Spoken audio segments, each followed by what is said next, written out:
क्या दूसरों की कही बातों से आपका मन बार बार दुखी हो जाता है? क्या संसार की पीड़ाएं आपको व्यथित कर देती हैं?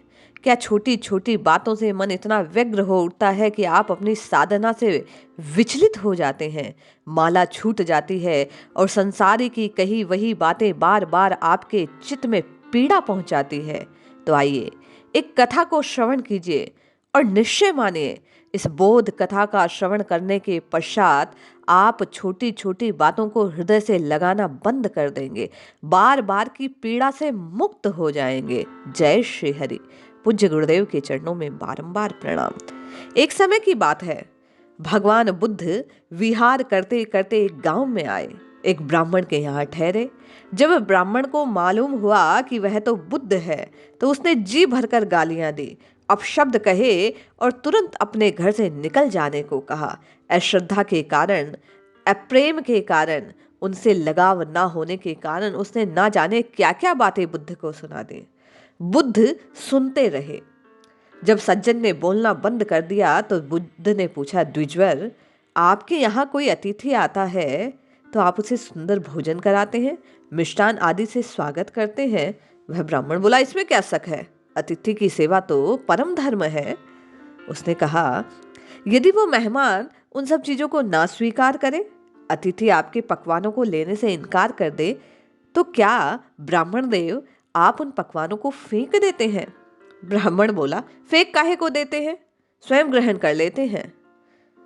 इस प्रकार की बात को सुनकर बुद्ध ने कहा, ब्राह्मण, तो मैं आपकी गालियों की भेंट स्वीकार नहीं करता, आपकी वस्तु आप स्वयं ग्रहण कर लीजिए। ऐसा कहकर बुद्ध मुस्कुराते हुए उसके घर से बाहर, नगर के बाहर चलने के लिए निकल पड़े।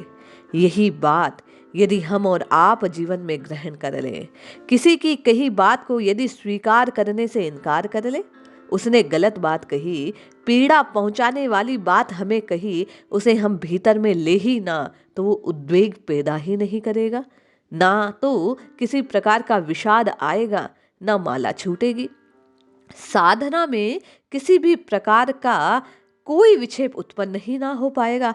हम बार बार सुनी हुई बातों का जब चिंतन करते हैं तो हमारा चित्त प्रभु से छूटकर संसार में लगने लगता है, हमारे मन को पीड़ा होने लगती है।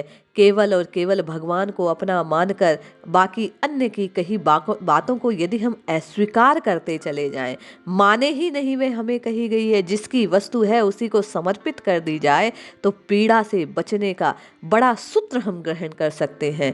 ना जाने कितनी कितनी ऐसी संसारी बातें हैं जिन्हें हमें त्यागना होगा, तब प्रभु मिलेंगे। तो प्रथम पद पर हम दूसरों के द्वारा पीड़ा पहुंचाने लायक जो बातें हैं उन्हीं का त्याग कर दें। हम संसार के भोग को छोड़ते हैं, संसार की रीतियों को छोड़ते हैं, तो फिर संसार की बातों को भी त्याग दें, जिससे मन भटकेगा नहीं और निरंतर निरंतर निरंतर हरि में लगा रहेगा। और निश्चय मानिए, हमारी साधना इस बात से पूरित होगी, क्योंकि मन जब व्यग्र नहीं होगा, शांत रहेगा, चित्त में केवल और केवल परमात्मा की छवि विराजेगी, तो माला जपने में, नाम लेने में, साधना करने में मन लगेगा और निश्चय मन पूर्वक जो काम किया जाता है, भाव से किया जाता है, वो जल्दी से जल्दी सिद्धि तक पहुंचता है। जय श्री हरि।